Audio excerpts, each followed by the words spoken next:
ഇപ്പം നമ്മൾ പല പരിഷ്കൃത രാജ്യങ്ങളും പോയാലേ നമുക്ക് മെസ്സേജ് വരും, ഇന്ന റോഡിൽ കൂടെ പോകരുത്, അവിടെ ക്രൗഡഡ് ആണ്, അല്ലെങ്കിൽ ആക്സിഡന്റ് ഉണ്ടായിരിക്കുന്നു. അങ്ങനെ നേരത്തെ തന്നെ നമ്മളോട് അറിയിക്കാം, ഇൻഫർമേഷൻ തരികയാണ്. അപ്പോൾ സേഫ്റ്റി റോഡിൽ കൂടെ പോവാം. അതുപോലെ തന്നെ ഇൻഫർമേഷൻ തരും, പലയിടത്തും അപകടമുണ്ടാകാൻ സാധ്യതയുണ്ട്, അതുകൊണ്ട് ഇന്ന റോഡിലൂടെ പോവാം. ഇങ്ങനെയുള്ളത് നേരത്തെ കിട്ടിക്കഴിഞ്ഞാൽ നമ്മുടെ ടൈം സേവ് ചെയ്യാൻ പറ്റും. പലപ്പോഴും ചില ട്രാഫിക്കിലൊക്കെ പെട്ട് 1 മണിക്കൂർ 2 മണിക്കൂറൊക്കെ ലൈഫ് സേവ് ചെയ്യാൻ പറ്റും. അപ്പൊ അങ്ങ് മുൻകൂട്ടി നമ്മളെ അറിയിക്കുകയാണ്, ആ സിസ്റ്റമാണ്.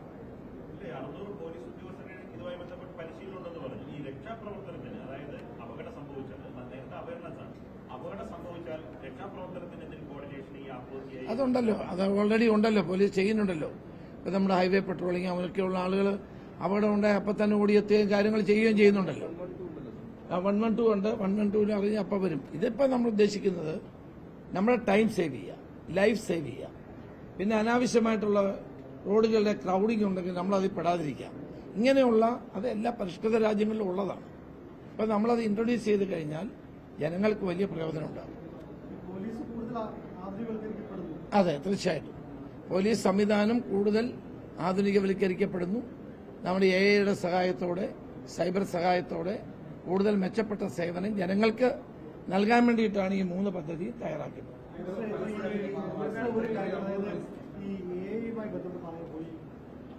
ചില ചാനലുകളുടെ ചില വാർത്താ കാർഡ് അത് നീക്കം ചെയ്തു.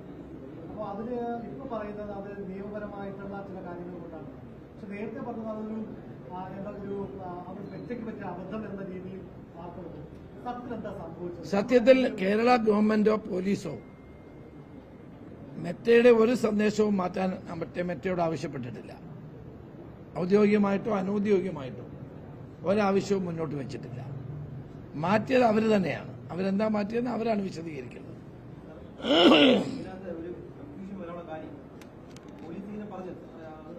മുഖ്യമന്ത്രി പറഞ്ഞിട്ടുണ്ട്. പക്ഷെ ആദ്യം മെറ്റയുടേതായി പോലീസിന് വന്ന ഒരു മറുപടി ഇത്തരത്തിലായിരുന്നു. അതായത് അവർ മാറ്റാൻ ആവശ്യപ്പെട്ടില്ല, അവരുടെ ചില സാങ്കേതിക AI ടൂൾ ഉപയോഗിച്ചുള്ള ചില സാങ്കേതിക പ്രശ്നമാണ്.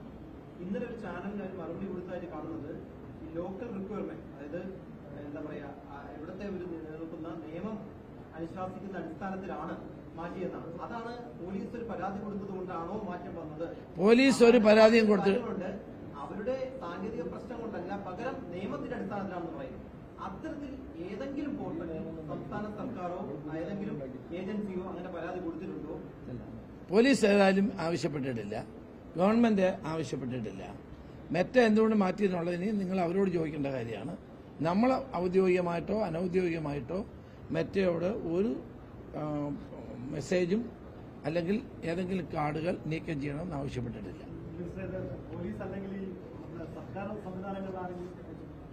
എന്റെ ശ്രദ്ധയിലില്ല, ഞങ്ങളുടെ ശ്രദ്ധയിലില്ല.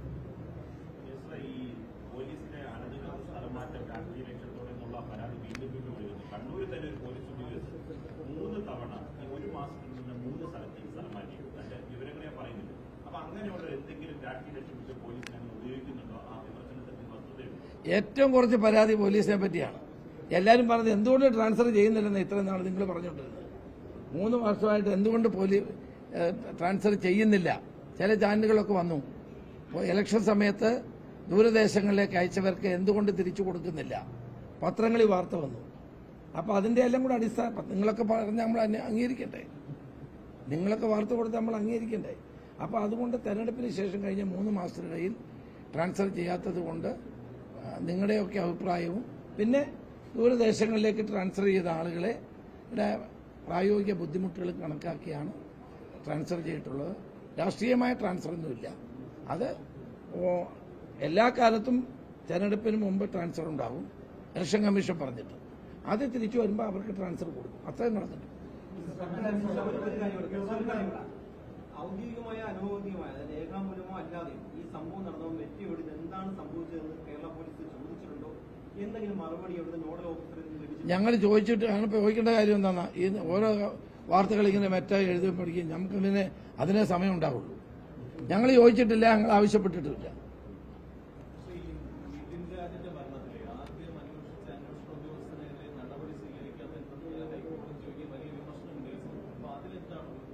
അത് ഞാൻ പരിശോധിക്കാം.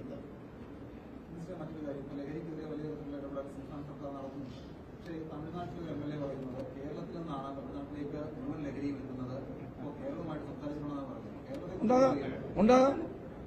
ഉണ്ടാകാം. കേരളത്തിലും നല്ല ബുദ്ധിമാന്മാരായ ആളുകളുണ്ടല്ലോ. ഇപ്പം നമ്മൾ ഈ ഓപ്പറേഷൻ തുഫാൻ ആരംഭിച്ച ശേഷം തുഫാനെ എങ്ങനെ മറികടക്കാമെന്ന് ആലോചിക്കുന്ന മിടുക്കന്മാരായ ആളുകൾ ഈ രംഗത്ത് പ്രവർത്തിക്കുന്നുണ്ട്. ഇന്നലെ അതിൽ ഒരാളാണ്, ഒരു കൂട്ടം ആളുകളാണ് പാലക്കാട് കോയമ്പത്തൂർ വഴി വന്ന് ലോകത്തുള്ള എല്ലാ മയക്കുമരുന്ന് സാധനങ്ങളുമായിട്ട് വന്നു. പക്ഷെ എന്നാലും പോലീസ് പിടിച്ചു. കൊക്കൈനുണ്ട്, പിന്നെ സ്റ്റാമ്പുണ്ട്, LSD സ്റ്റാമ്പുണ്ട്, ഹൈബ്രിഡ് കഞ്ചാവുണ്ട്, പിന്നെ MDMA എല്ലാം കൊണ്ടുവന്നു. എല്ലാം എന്നിട്ട് അവരങ്ങനെ കണ്ടില്ലേ TV-യിൽ? ഒരു കൂസലുമില്ല. ഇന്നൊരു വാർത്ത ഒരു 13-കാരി ബന്ധുവിനെ കൊല്ലാൻ ഒരു കൊട്ടേഷൻ കൊടുത്തു. അത് ചെറുപ്പക്കാരാണ്. അതിന്റെ വിശദമായ കാര്യങ്ങൾ അറിയട്ടെ, മുഴുവൻ വന്നില്ലല്ലോ. എന്റെ മണ്ഡലത്തിലാണത്.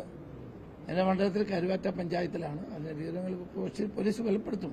നമ്മുടെ കുട്ടികൾക്ക് ഇങ്ങനെ ഒരു ക്രിമിനൽ മെന്റാലിറ്റി അങ്ങനെ നമുക്ക് എന്താ പോലീസിനെ ഇടപെടാൻ കഴിയുന്ന?